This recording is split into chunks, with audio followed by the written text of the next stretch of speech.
Yes, Guyana to the world.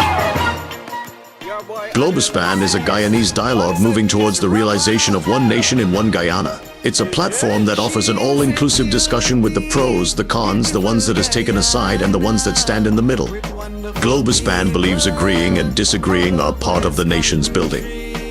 She is a beauty, beautiful Guyana, with wonderful people all over this country. Globespan believes every Guyanese voice is part of the nation's building. As we span the globe for voices from the diaspora and those living home, we stand on our commitment that we are all Guyanese working towards one nation in one Guyana.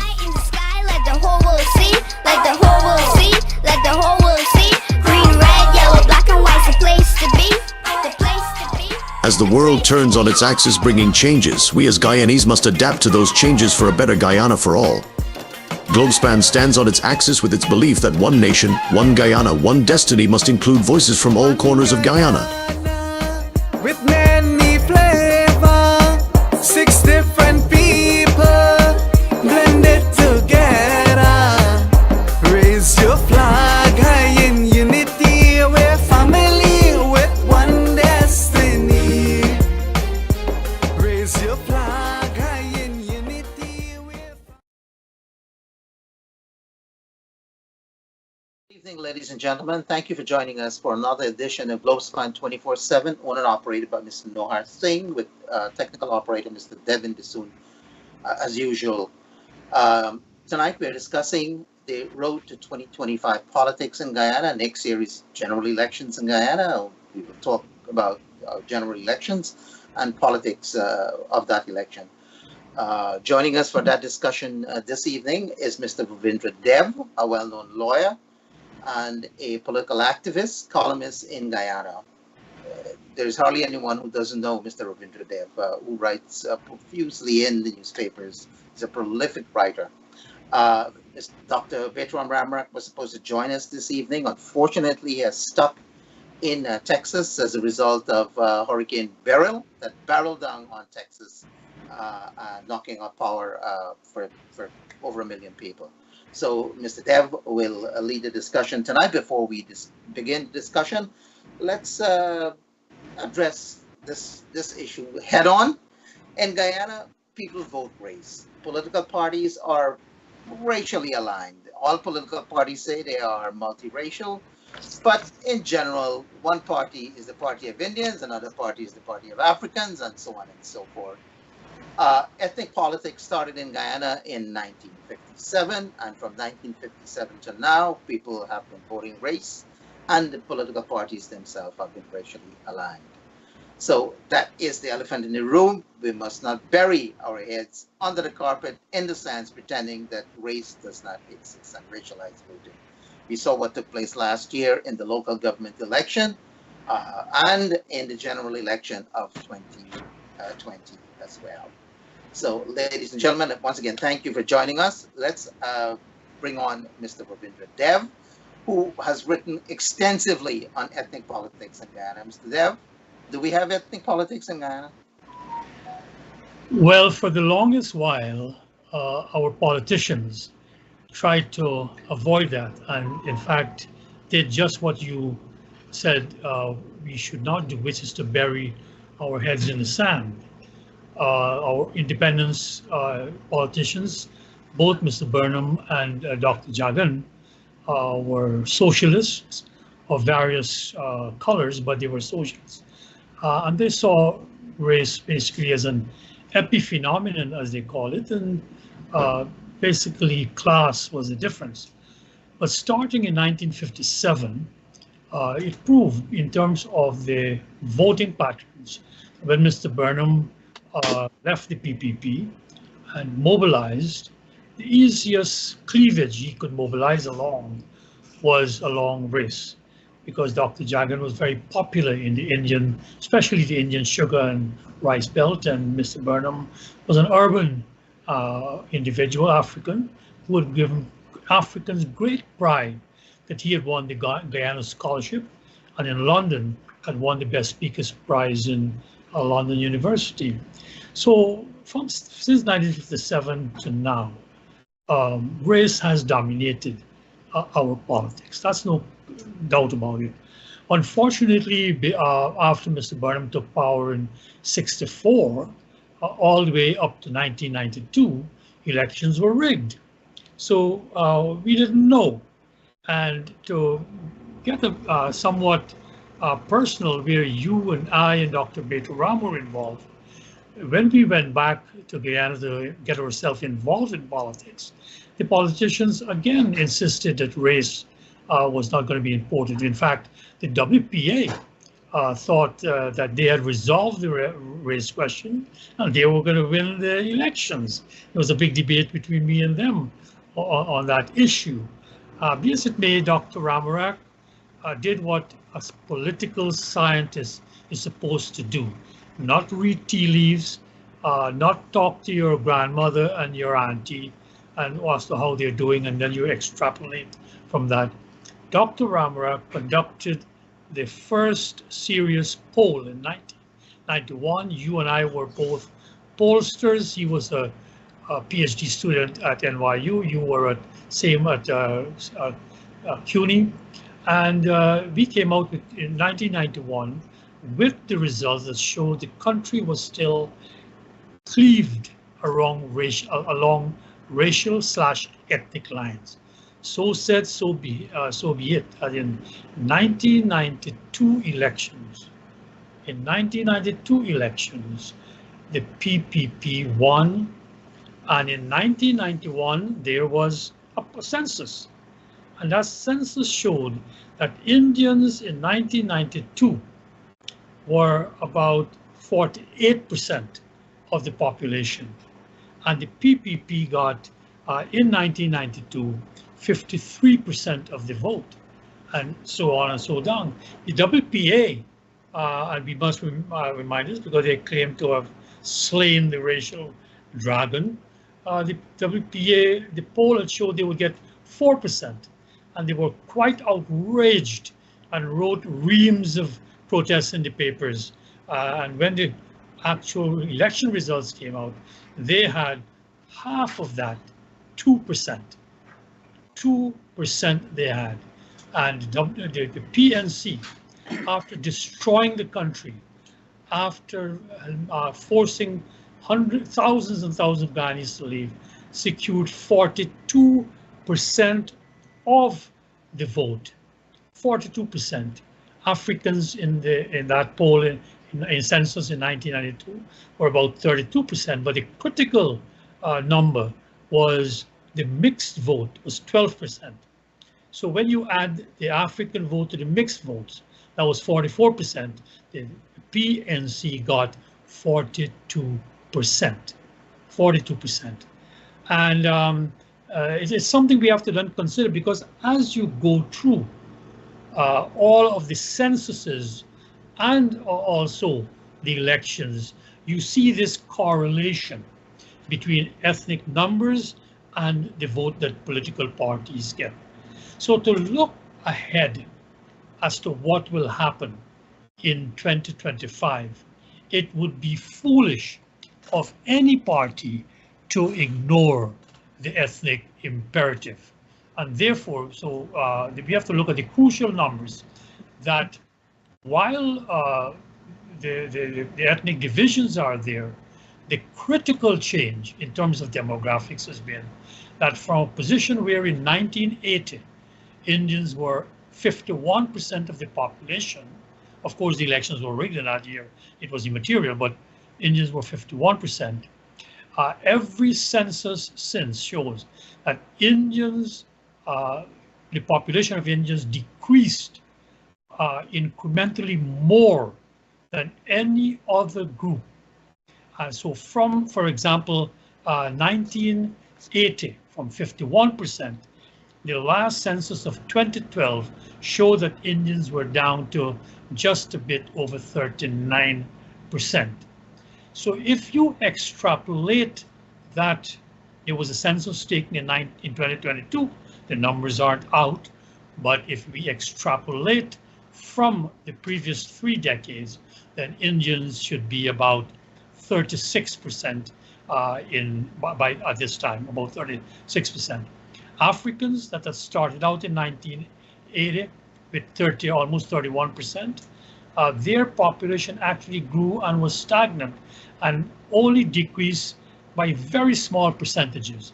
So their figure should be at this time around 29%, starting from 31% or so, it should now be 29%. And this is a critical figure, that the mixed population, which started at about 11%, it grew at one of the fastest rates. And by the last census of 2012 that was announced, they were 19.9%. And extrapolating from those figures, they should now be around 22%. Amerindians also grew very rapidly, starting in 1980 from 5% or so. They should now be around 12%. So we have a country in which the ethnic divisions are there. They might have been ameliorated, we will concede, but by and large, we don't see any seismic type of event that can change the voting patterns.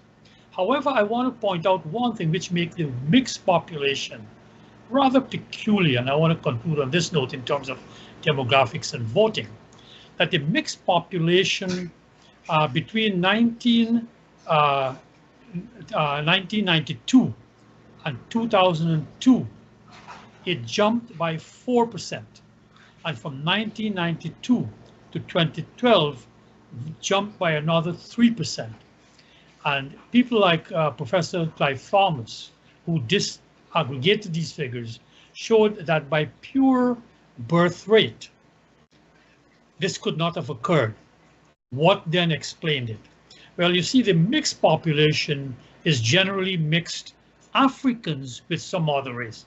Mixed Africans with Portuguese, mixed Africans with Indians, mixed Africans with Amerindians. So the constant in the mixed variable are Africans. So what Professor Thomas and others hypothesize is that therefore at the censuses,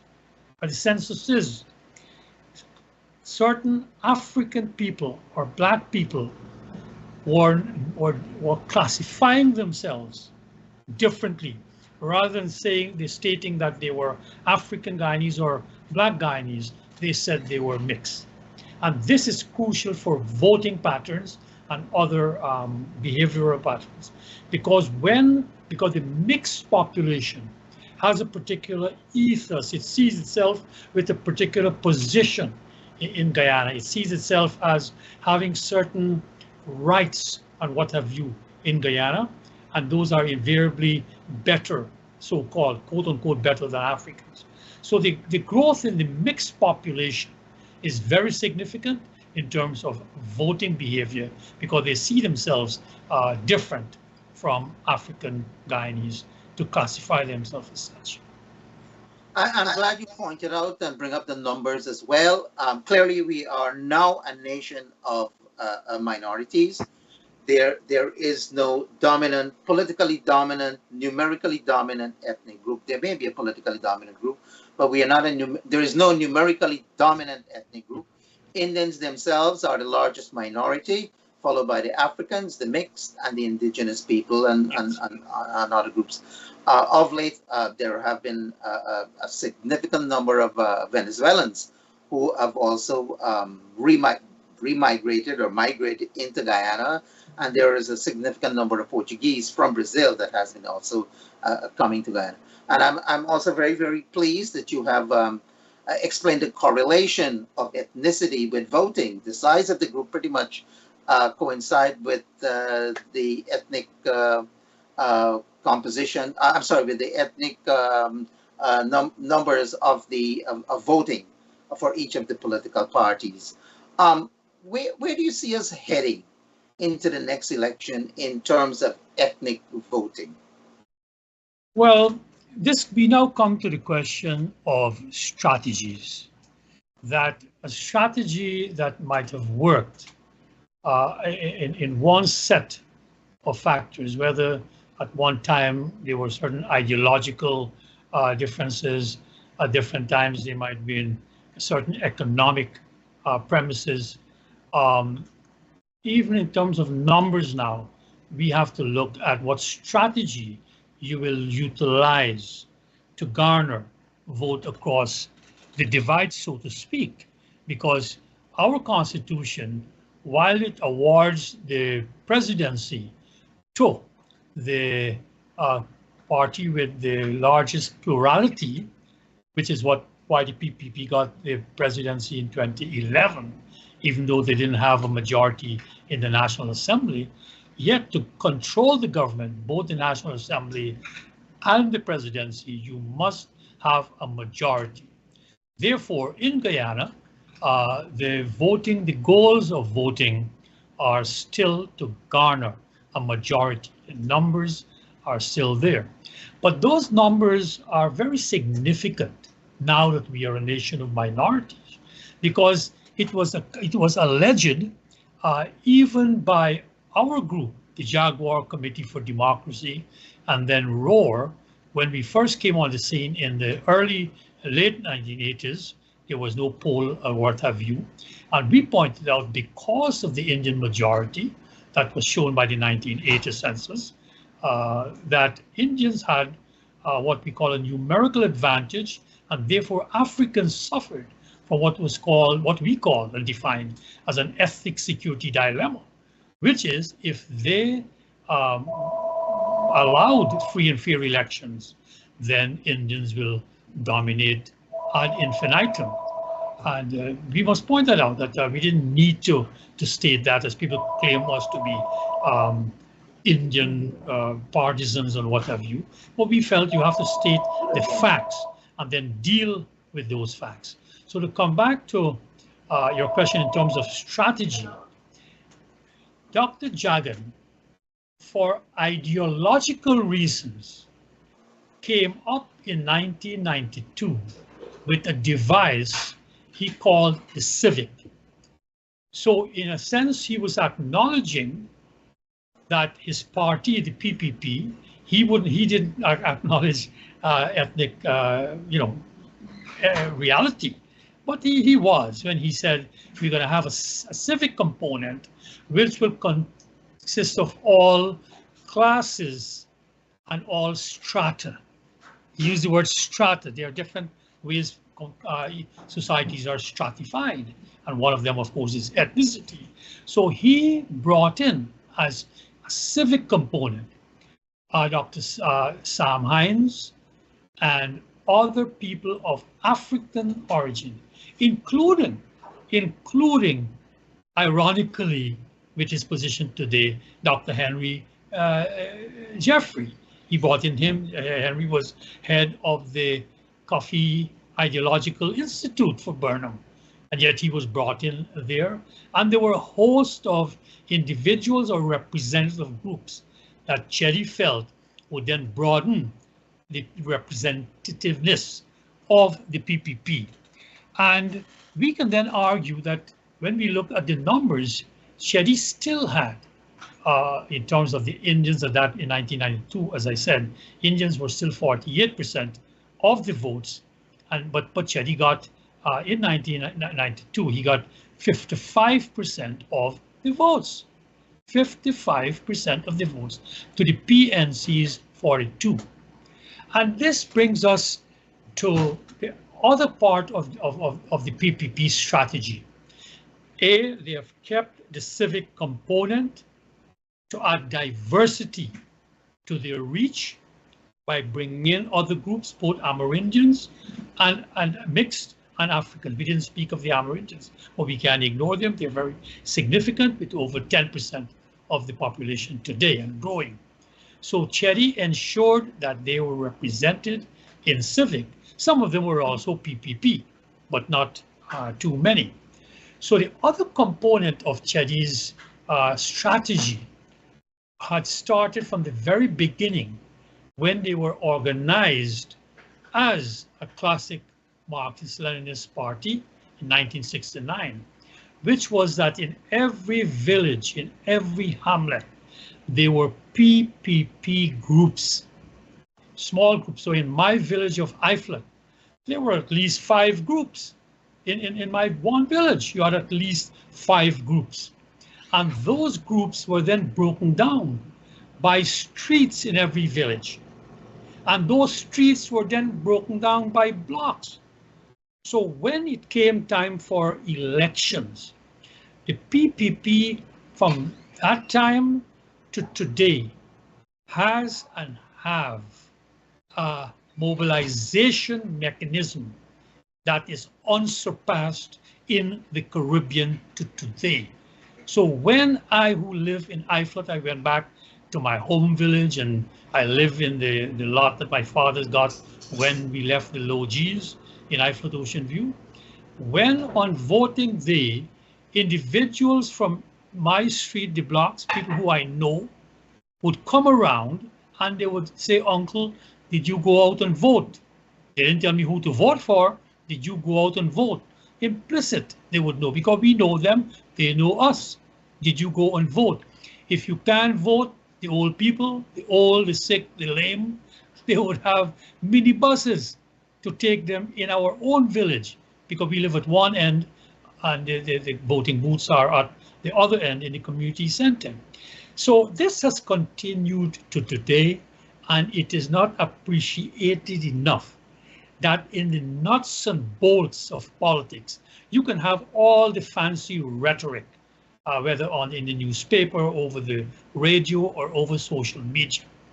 But on voting day, you gotta get those bodies out from their homes and get them into those voting booths. And the PPP's machinery, as I said, is unsurpassed.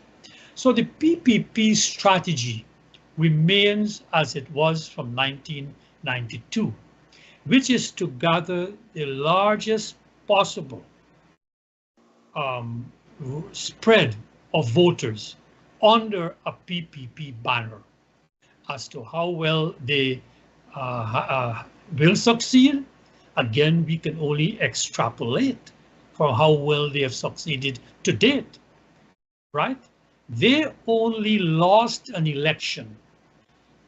Well, they were stymied in 2011, and they were beaten in 2015, when the opposition was able to tear away Indian votes from their base. And so we then arrive at the opposition strategy. What is their strategy? I can get into that, but I don't know if you have any questions with my description of the PPP strategy. Right. So my recollection growing up in 68 and 73, when I was in Guyana, quite young, of course, both elections were rigged, but the PPP had that structure, and organization since that time, probably in 61, 57 as well. I'm not familiar with that, but I'm just speaking about my experience. Well, I'm a decade older than you, and it was there in 1961. Yes, sir. Yeah, and you said one of the, or two of the reasons for the PPP success was, one, reaching out to other groups and people of other ideological persuasions to bring them into the party, for them to be in the civic list. And the second one, of course, is the organizational structure that led to the success of the PPP. It wasn't quite a minority up until 1980, or even up to 1992, and was able to win, and was able to win on its own. But thereafter, the PPP became a minority party and needed crossover votes from other ethnic groups, and has been able to do so very successfully. The PNC, on the other hand, tried our reform. I don't know how successful it has been, but it would seem that the way forward for the PNC would be to follow a similar format as the PPP in having some sort of civic or reform-minded component, as well as a better organizational structure. Clearly, for last year's election, they were not organized for the local government elections. Well, funny that you mentioned that. The PNC, as a matter of fact, did try an appendage. They did try an appendage. They call it the PNCR, the PNC reform. And the PNC reform in 2001 brought in people like Jerome Khan and a large number of non-traditional PNC. Raphael Trotman was brought in there. I believe Debbie Backer might have been one of those, but Eric Phillips was brought in. They had a grouping. And so the reform attempted to replicate what the PPP had done, but they were not very, very successful. And in fact, in 2001, when I, as an individual member of ROAR, we ran our own campaign as an opposition to the PPP, we were barely able to eke out 0.9%. We didn't even get 1% of the vote. It gave us a seat in parliament, but we didn't want even to blunt the PPP by more than 1%. Yet the PNC in 2001, they themselves, right, reduced minimally to 41.8, not too much, but they were reduced without anybody eating it. The WPA, which had gotten 2%, the WPA was forced to go into a coalition with GAP. But they had become pretty much irrelevant by then, the WPA. So they went to a coalition with GAP and they got 2.4%, but most of those votes were from the interior. And that's where the WPA had an entree into the hinterland votes through the GAP alliance that they did. So come back to the numbers themselves. In 2001, the last election where Mr. Hoyt was the candidate for the PNC, and one from the past who had a very solid credentials, great respect from both the African base and the mixed base. He was able to still hold that 1992 numbers there. So come back to it, they should have continued with that, and they did. When Robert Corbyn took over the leadership after Mr. Hoyt passed in 2002, Robert then brought in some new group and tried to broaden the appeal of the PNC by calling it PNCR 1 Guyana. Very sadly, it was a very ill-chosen name because when you read it, it was PNCR 1G, which looked like PNCRIG. You know, the one looks like an I, PNC rig. And that was a joke among, all and sundry. Be as it may, in 2006, Robert Corbyn faced a new challenge, which is that the AFC was launched. And I was part and parcel of that whole third force. We called our faction, all of us, all the small parties was there, and I played a role there. At one time I was a chairman of those small parties. I called our initiative the center force, not the third force, to be in the center. PNC on one side, PPP on the other side.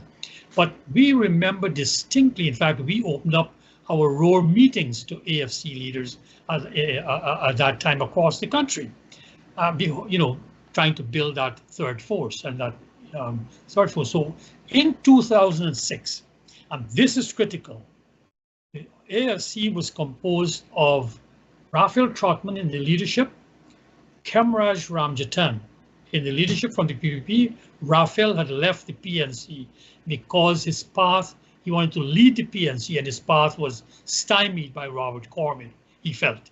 So he left.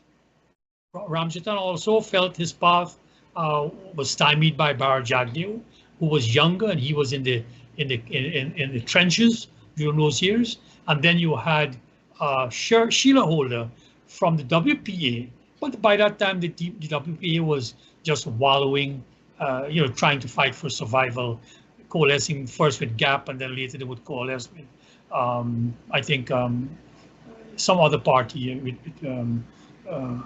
Gopal party. So the point is, though, that in 2006 with Raphael Trotman, who is from the mixed community, that community that had just declared through his choice to move from black to call themselves colored, as I explained before. That community gave, by and large, most of them from that community, gave the AFC 8% of the votes. An astounding number for third force politics, astounding number. And guess how many votes the PNC lost? 8%. 8% to the AFC. So it was almost what we call in business a cancel and replace. You take from here and put it over there. And that has been the lesson of the AFC. So the AFC got 5 seats. That's 2006. 2011, Camraj is put at the head of the table. PPP has been in office for gosh knows how long, from 1992 now to 2011. That's over 19 years. And Ramjatan is put there. A certain amount of ennui had developed in the Indian population. They might have felt neglected. It's called the politics of incumbency. All incumbent parties, after a long while, people want a change. You can teach them, man, we gotta try something new, you know. And Ramjatan was able, in 2011, to pull from the PPP. And Raphael maintained his numbers from the mixed vote, the mixed/African, mostly from the mixed vote in those years. And the PPP lost a few percentage points in 2011, but they got the presidency in 2011. So again, we see the whole politics now have to evolve. And to Mr. Robert Corbyn's credit, he took a bold step and a selfless step from a politician across the divide. And he decided, people like myself had spoken for years, that the PNC needed a kinder, gentler image, as George Bush the first spoken about, you know. You're not gonna go and grain crossover vote with all this rhetoric of going into the streets and turning it into riots and all of that. You know, these condign beatings don't really serve the PNC's purpose. So Robert Corbyn took 5 or 4 inconsequential groupings, of which the WPA was one, from Parliament, and they called it the APNU. Even when I was trying to put together that third force, I had written about events at that time that the WPA was already holding talks with Robert Corbyn. In fact, that was one of the reasons why the early Centre Force broke up, because it was revealed that Rupert was talking with the PNC. Nothing wrong with talking to the PNC. I spoke to the PNC, I spoke to Mr. Lloyd, I spoke to Robert Corbyn, but not in secret and not letting the other members know. So in 2011, right, we saw the PNC, in a sense, rebrand itself as APNU. Even the PNC name was not to be mentioned. And then he put David Granger, who was an unknown, but he was certainly known within PNC ranks. Most PNC leaders had come through the YSM, and the YSM leaders had all taken military training. And all of them would have been exposed to David Granger, who led the ideological training in the army and would have corresponded very closely with the YSM and so on and so forth. So they were known figures to each other. So when he put Granger there, he knew he was making a safe bet to put the APNU in PNC in safe PNC hands, but the rest of the populace didn't know that. They didn't know. They knew Granger was this nice, avuncular figure who, you know, smiled and dropped on his knees in churches and prayed and, you know, all of that. So we had our good friend Mike Prasad up in New York inviting the man in the heart of Richmond Hill and serving duck curry, hoping that this would be a new change in politics. And yes, it was, because Mr. Granger as the head of he saw the need for, in 2015, for an actual alliance with the AFC.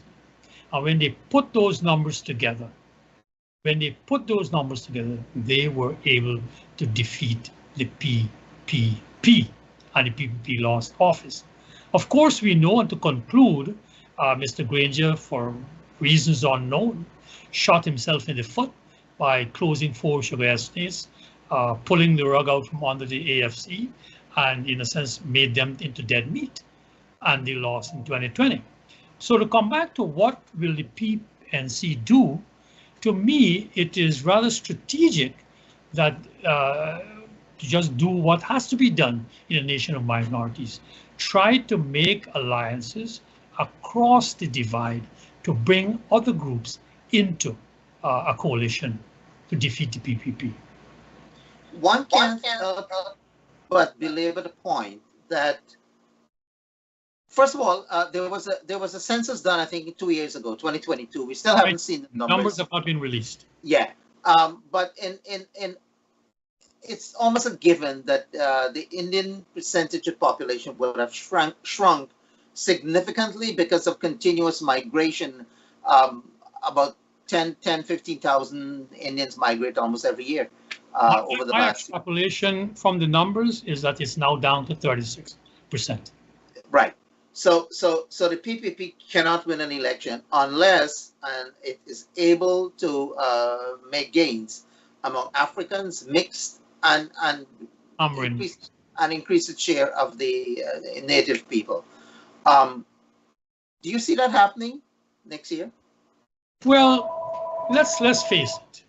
The PPP, in addition to having a remarkable mobilization mechanism, and I can tell you from Roar, my own personal event, even my own chacha, who lived 2 doors away from me, didn't vote for Roar, because the PPP, in its mobilization, in addition to all the things I mentioned, you see, the secret in mobilization, Vishnu, is it got to be personalized.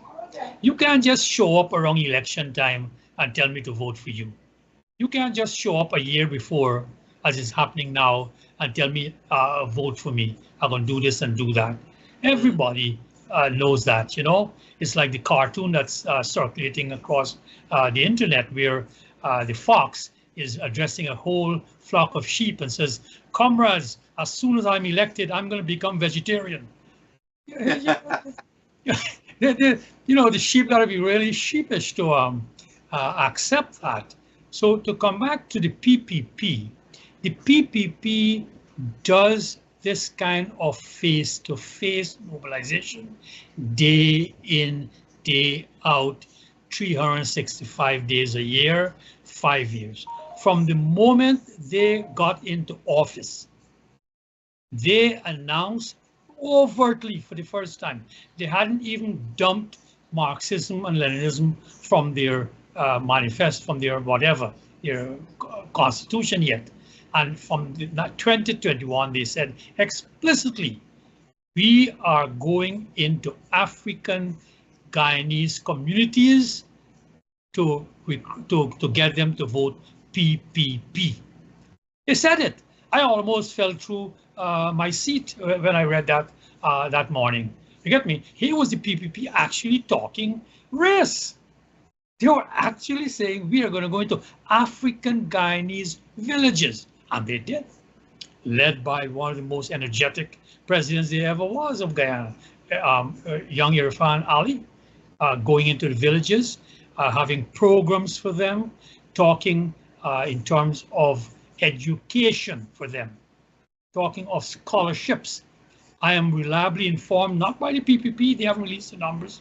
My own informants have told me that over 55% of the goal scholarship recipients are from African/mixed community. That is very, very significant. The House loss. Prime Minister Phillips, again, I don't know, advertently or inadvertently, because the people don't like to put out these numbers, said they were that for they were getting over 52 or 53% of the House slots. So there is that directed approach towards African Guyanese. From a mobilization standpoint, I live in Iflut, which is a mixed village. And I know for a fact that there is a core of PPP operatives in Kashba, the African section of Iflut, from that village, who are mobilizing for the PPP. Tandai McAllister, a very young, bright girl, our friend James' niece, is from Iflut there, and she had to leave the PNC after she was ignored by the party leadership, and she's part of that leadership core around Irfan Ali. He put together a youth group.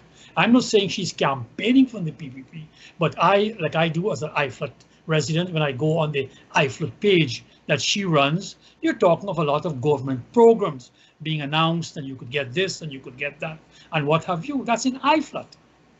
But then you have the major African villages of Denamstil and Vergenugen, huge blocks of Africans on West Demerara. And they both have very, very, very vibrant African groups that are mobilizing in that area. As to how much it will be translated into actual votes, because we know it's not going to be a one-to-one, but it will be significant in my estimation, because again of the face-to-face years of mobilization and getting involved in activities. So for example, in Denamstil they are putting together an emancipation pageant coming in the next 3 weeks or so. And the young people are all from this group that are PPP who's mobilizing to put together that, and so on and so forth down the block. So I think that the strategy will be significant there. In terms of the Amerindians' votes, that has already been proven, that the PPP has always gotten the majority of that, and with all indication that majority will increase, because the amount of help, the amount of schools, the amount of hospitals, the amount of what we say the coastland type amenities are now being put into the hinterland. So you now have almost every village having solar power, people having in the hinterland, you're having cell phones which you can communicate. So we are having a Guyana where everybody now can be in touch. So they are in touch with what's happening out at the coast, and they are much more aware. So to answer your question, I think the PNC and now the AFC will have to do a tremendous amount of groundwork in the 1 year that's left. And maybe later we can talk about whether it's going to be 1 year. To catch You made mention of the radicalism that the PNC has been involved in, and violence and so forth. Surely they're not doing themselves any favor by speaking this radical language of violence, for lack of a better term. What strategy would you suggest besides what you just mentioned about the PPP for the PNC? Well, let's face it, as I said, Robert Corbyn, and it should be credited historically for trying to change the image of the PNC.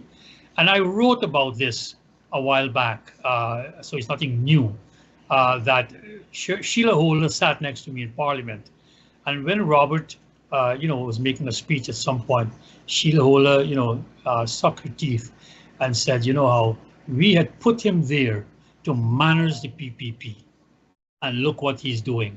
They even claim he was bought out with the PPP. He was not. Robert Corbyn just decided that this whole violent image was not serving the PNC well, because they needed crossover votes from the word go. Burnham solved their dilemma by rigging votes. Well, Robert couldn't rig anymore. You have people who are now monitoring us, policing us like America, the Carter Center, and so on.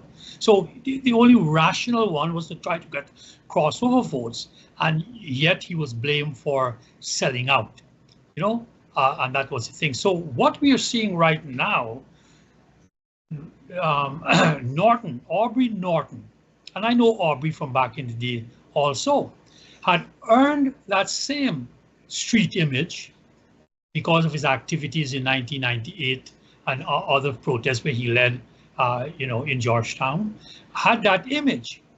But Aubrey Norton is a very smart and clever political operative.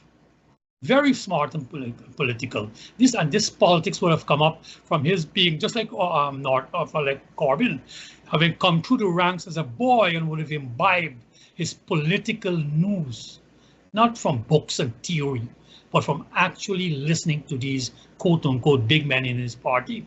So Aubrey Norton has also said he does not see street protest as an option at this point in time.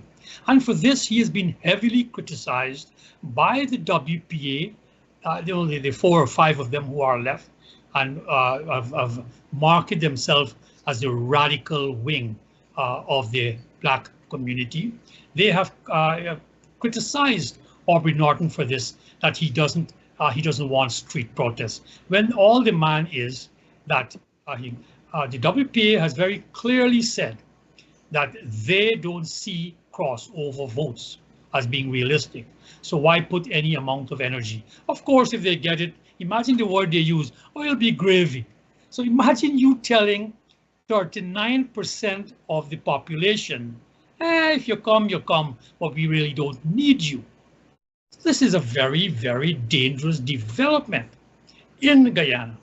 So for the PNC, we will have to see that whether Aubrey Norton will be able to address that criticism from one end, the radical end, the extremist end, led by David Hines and the WPA. We'll have to see how he will fare versus them and not be driven into violence, as to what happened in Monrepo Market after a particular protest when Indians were beaten and their stalls were looted. So to come back, and incidentally, when I made this statement on a previous program, David Hines on his program said no Indians were beaten. Well, he better go back to the Stabroek News report of those riots, and he will see the names and see the pictures of those individuals, Indians, who claimed they were beaten. So maybe to him, the beating was not enough. Is that what he's saying? But to come back to the thing, we now come to the AFC. And we saw in 2006, when Raphael was ahead, a certain amount of PNC votes was drawn away, I believe from the mixed community. And then when Kemraj came aboard in 2011, and then in 2015, you had Nagamutu come aboard, you had even more Indians now came aboard. You still had a core of mixed and African, but you had more from the Indian section. So now we have Mr. Nigel Hughes has been elected as head of the AFC. And in the interest of full disclosure, let me just say that I know Nigel for over 20 odd years, and he's been very kind to Roar when Roar was a party, and I consider him as a friend. So please take my statements in good stead. So Nigel, admittedly, and he has spoken about it, he can't help it, he comes from that solid middle class, that colored elite. Some people talk, well, technically Nigel in color, he's just as dark as me, or David for that matter. That's not the issue. In the Guyana terminology, you become colored either by your skin, your mixture, your racial mixture, or Africans became part of that middle class through their education, through their way of speaking, behavior, dress, get me? All of those things, what is called social capital by some social scientists. And also lastly, by marrying up, by marrying somebody from that class, right? Kathy, to her credit, Mr. Chomley, was from that class. So Nigel is solidly middle class. So there's no question that Nigel will attract a significant number of votes from that strata, if we want to call it that. And unfortunately, in my estimation, they have lost by Kemraj Ramjatan not being in the leadership corps, yet what's his name, Trotman. Raphael has come back in the leadership corps. He's now the general secretary, and Ramjatan is simply central executive member in now. There are only 2 Indians. There are no Indians in the top 5, and only 2 Indians, Ramjatan and Ms. Rajkumar, in the 12-man, whatever their executive committee is called, right? National Executive Committee, I think, NEC. So the point is, to answer your question a bit long-windedly, is whether the AFC will be able to pull votes from across both sides of the divide. And then what happens then? If he pulls votes from both sides of the divide, he makes the PNC even more of a minority. He makes the PNC even more of a minority. And as we saw in 2015, affects the PPP minimally. Because you don't have, now, and this will be even more minimally, because there's no Ramjatan, there's no Nagamutu, and there's nobody of their stature to balance Nigel, even though he presents a very good image and talks a very good program. In all fairness to Aubrey Norton, who just recently got re-elected a week ago as leader of the PNC, he has not been in the streets since becoming leader of the party 2.5 years ago. Well, that's what I said, and for that he's been criticized. Yeah, by his people, and I'm sure by his people, by the WPA extremist elements. Right. So now let's get to the thrust of the matter. An election is due, I think, the latest November of next year. Not this year, November of next year. We don't know when an election will be called, but it is up to the ruling party. They could call an election at any time. I think you have to give a notice of, I don't know, 3 to 6 months or thereabout for GCOM to get ready. 3 months. For GCOM to get ready to have an election. I don't see an election on the horizon anytime soon. Perhaps anytime after of May of next year or March of next year. March is the anniversary month, the 5th anniversary of the election. The declaration happened in August, and the government generally have an additional 3 months with which to play to have an election. You have any crystal ball when you think we could have an election? Well, talking about timing, if I were in the PPP, God forbid, because they have never stopped criticizing me. If I were in the PPP, talking purely politics now, it would be in their interest to call an election very earlier rather than later. As to how early, that will be left to them. The PPP, as I said, has always been and continues to be in an election mode. As we speak, their ministers have fanned through the country.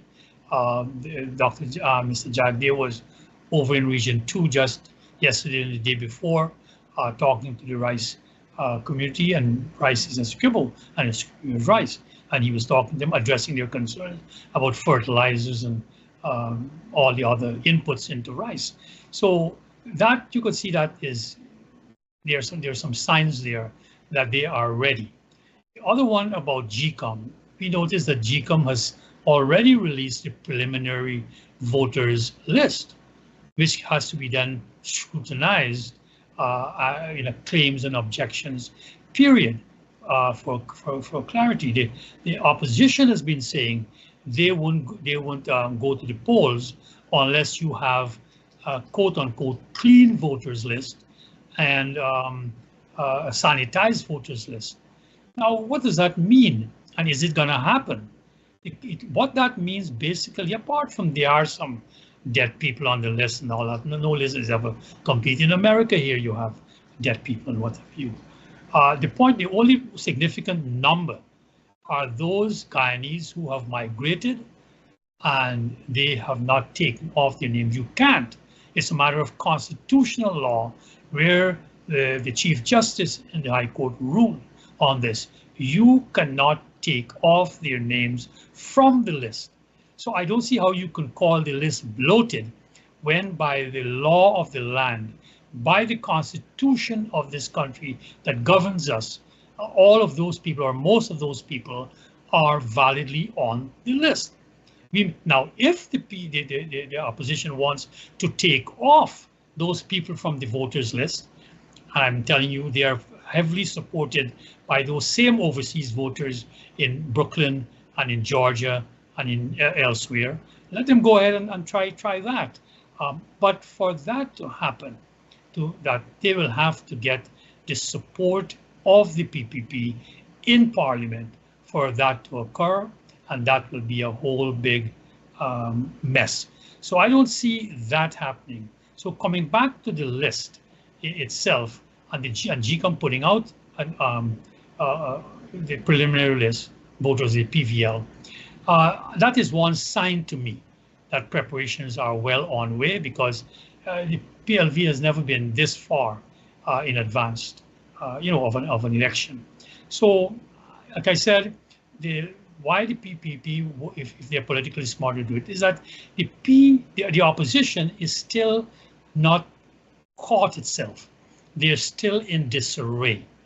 The PNC is still reeling from the fallout of their internal elections.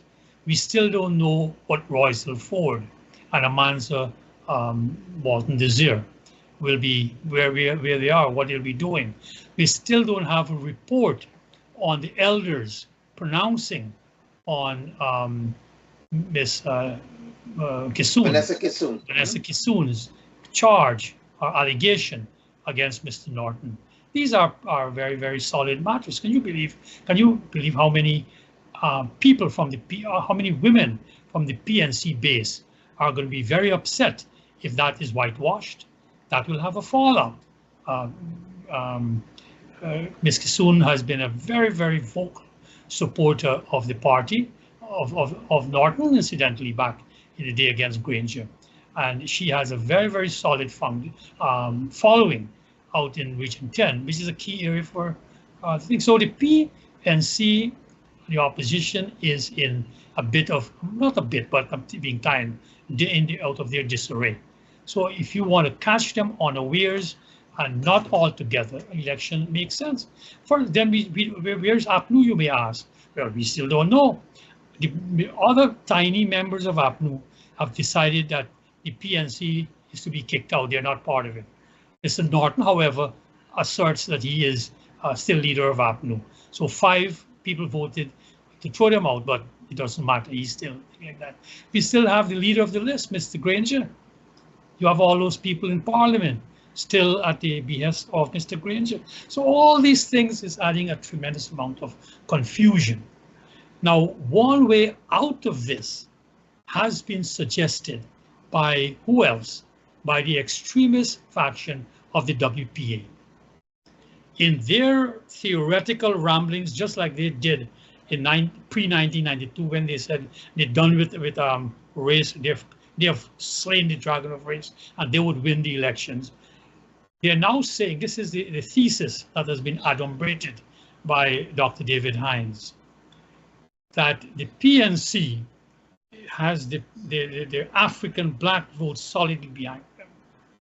Nigel Hughes will have the mixed votes solidly behind him, and the WPA, which has never gotten more than 1 or 2% of the votes, even in the best of times, they're going to get all of the radical black nationalist vote. God knows how much that is. So the point is, he wants them to come into a coalition. And notice what that then does. Where's the word Indian in all of that? As David said, don't worry about that. That'll be gravy. They're welcome. They can come aboard. And so it doesn't matter. And so if you take all of the African votes, all of the mixed votes, and a portion of the Amerindian votes, still doesn't give them majority, yet that's where they want to go. So that's a recipe for permanent banishing in the how would I put it, in the wilderness. Hopefully not for 40 years, but in the wilderness. So I see them, there is a need for them to work out a clear strategy, and the only strategy is to work on a mechanism to get Indian votes. That they're the biggest block of voters. And unlike what David is claiming, the PNC or anybody don't have to drop their pans for Indian votes. There's that historical, physical ethnic security dilemma of the Indians still there. Still Indians are concerned about that. They simply have to not show, as Robert did with Mr. Granger, who then blew it, show that there's no danger from that quarter. That to me should be their strategy. The PPP has been focusing a lot of attention and energy on Nigel Hughes since his election 2 weeks ago as leader of the AFC. Is it justified? Well, I would never second guess the PPP. One thing I found out in going against the PPP knows people. Roar was getting thousands and thousands of people at our rallies pre-1992. You know how Mr. Hoyt once told me that he used to come home and look at these clips we used to show of sugar workers clamoring to touch a piece of Ravi Dev, you know, at the pay offices. But it turned to just 0.9%. How did they do it? They know the Indians. All they did was to take a picture. When I was debating Mr. Hoyt in the public library as part of that election, produce 100,000 flyers with that, share it across Burbies to say, look, Ravi Dev is coalescing with PNC and Mr. Hoyt. And that was the end of Roar. That was the end of Roar. So to come back to it, I don't know exactly what they will do. Or what I do know, they will hold their base.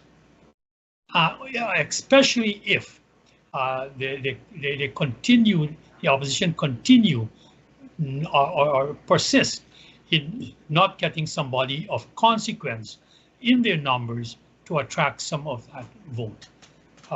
That's how I see it. So it is inescapable. It returns back to ethnic politics as it was used against you in 2001 and probably will be used again by all the political outfits. What about the minority parties right now, Anog and the others? Well, they used to laugh Roar because Roar was a 1% party. Note that Anog didn't even get, what, 0.5%? They're irrelevant. They're going to be irrelevant.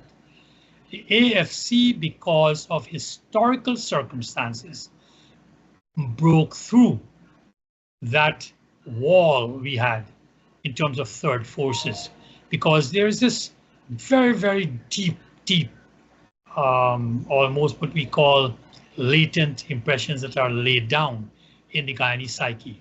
And this is that you do not split the vote. You don't have to preach that. That is already there to be activated. You split the vote. So what will happen is that will be played out again. And as I said, in 2006, the AFC was able to do it because they was concerned by the middle class that Robert wasn't doing what he was supposed to do, and that Trotman, who had sworn when he was in the PPP to oppose, expose, and depose the PPP, right? He was at the head of that party, and he brought out African votes. And like I told you, you know what happened in 2015 with dissatisfaction in the rice and sugar industries with the PPP. Those are very concrete circumstances that were exploited. So we'll have to look at those circumstances now. And I want to put it out there. There's this concept. This is the big issue that we hear now, apart from anything else, is corruption. So we got to be very frank. The PPP, interestingly, once again, has done what is called in American football, they have done an end run around you. You have your lines protecting the ball and your quarterback, and you do a run around, and you do what you got to do. What they have done, Mr. Jagdeo and all of his people have said, yes, there is corruption, and we are taking steps against corruption, and we have seen a flurry of activities, both in the tender board and in other of their institutions, to go after corruption. So in their base, they can with a straight face say, well, we are doing something about corruption. We know it's there because their base knows it too. I mean, everybody knows that if there's all this money floating around, almost inevitably, some of it will be stick. I mean, hey, listen, after college, I grew up in America here, and you always had Tammany Hall politics, right? Where, you know, where the ward captains were rewarded with jobs for the boys and, you know, projects for this group and that group. That's politics. It might be a bit cynical, but that's how politics is in democratic polities. Any final points for on the road to 2025? Well, I think there's great opportunities for Guyana at this juncture. For the first time in our history, while we all denounce the oil contract, even with the pittance we are getting, we're talking of billions of US dollars that is coming into our treasury. So we have at long last, the wherewithal not to depend on anyone, but to stand on our own 2 feet and to develop our countries. We have the money. We are already seeing the results of having money. It used to happen at the individual level, and we used to joke at the village level. Money, you go where money, where people got money. It happens, the bank will lend those who have money their better credit risks. Right now, Guyana can borrow much easier and at better interest rates than others because they are seen as not as risky as, for example, Trinidad used to be very stable. So Guyana, in addition to its oil revenues, will be able to borrow. So the funding is going to be there. Now, as to the what, and this is where, to me, the opposition has an opportunity to make serious inroads into the electorate. Unlike what some may claim, the PPP's base are very savvy, maybe not in all things academic, but they are very savvy when it comes to money. And that is conceded even by their opponents. They know the value of money. Laming said that that is their contribution to the Caribbean. In addition to providing the hands that feed us, they're the first set of people in the Caribbean to really know the value of money. And that is important if you want to develop a country. So to come back to the whole point then, is that you have this opportunity because you have these people who are willing to do what it takes to develop. They are willing, let us say, in agriculture, which is our strategic point. Our strategic strength is agriculture. The world needs food more than the world needs oil in the long term. China and India are becoming middle class, moving 800 million people out of the lower class. They don't want to get mud between their toes. They don't have the land. The groundwater is running out in India and in China too. Guyana, we are fortunate to be the land of many waters. So we have an opportunity to develop, and this is where, to me, the opposition has to get with this program. Has to get with this program and come up with a coherent program as to how all groups in Guyana will share in this.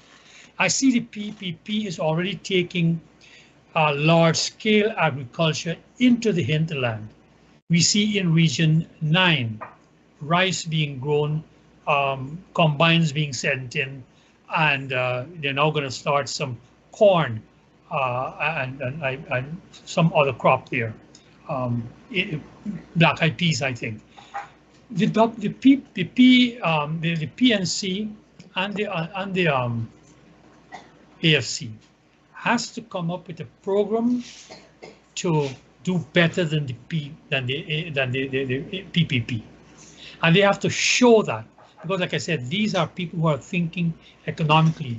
The only way they can get at the PPP's Indian base is if they are shown that they can make as much or more money and there is stability in the country.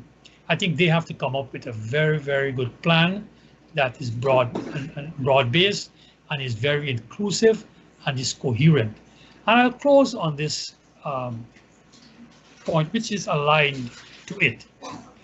Part of the problem of the opposition is that the WPA and all of those who now dominate social media, they keep on complaining about how the African Guyanese people are not getting enough, and they're not getting enough. It is a very negative. It's a very negative approach, because if you're told that the odds are stacked against you, it's very difficult to motivate people to rise up against the odds, especially if historically they were not so predisposed. Look under Mr. Burnham's regime of 28 years of rigged election. The Indians had almost everything taken away from them. Rice was taken away, right, by the government having to bribe, forcing them to sell all their paddy to the government. Sugar was taken away when the levy took away all profits. They couldn't get profit sharing. The small shops was taken away when the External Trade Bureau was introduced and you had to go to KSI to get goods. And entrepreneurship was taken away when the Co-op Bank gave loans to businesses, and the loans were even only given to their own people like Kampala Hotel and God knows what are people, when it went bankrupt, owing millions were overdrawn. So the point is that the Indians, yet in the household income and expenditure survey of 1992, with all of that taken away, showed that they yet were able to be on par with African Guyanese. Because there was nobody beating them into the head that, man, you can't do so, you can't do that. The secret of success to become wealthy is to first believe that you can be wealthy. There must be no doubts. And this is where part of the problem with trying to go after Indians to say, look how all these people getting rich, a few of them. Well, every other Indian also wants to get rich like that too. They don't see it as a curse. You understand? Wealth must not be seen as a curse. Look at them rich people there. You understand? With all of them loving Dr. Jagan, they never stop wanting to be rich and to be capitalists. Look at Bisram. Bisram came to New York and got as wealthy as anybody else. And even though he's from Portmont, 2 houses from Dr. Jagan, house. So to come back to it, I know I've spoken long, but we need to wish, and I hope we can engage the opposition, especially with my friend Nigel Hughes and others, to work out a strategy, because Guyana needs a solid opposition. And what is a solid opposition? Which is able and seen to be able to take power. And only that will keep the incumbent on its toes. If the incumbent doesn't see the opposition as capable of taking power, hey, the worst instincts will take over. Well, let that be the final word. Thank you, sir. It's been a long discussion. You did extremely well. Thank you again for taking time off your very busy schedule, and for viewers and listeners for joining us tonight. Good night, all.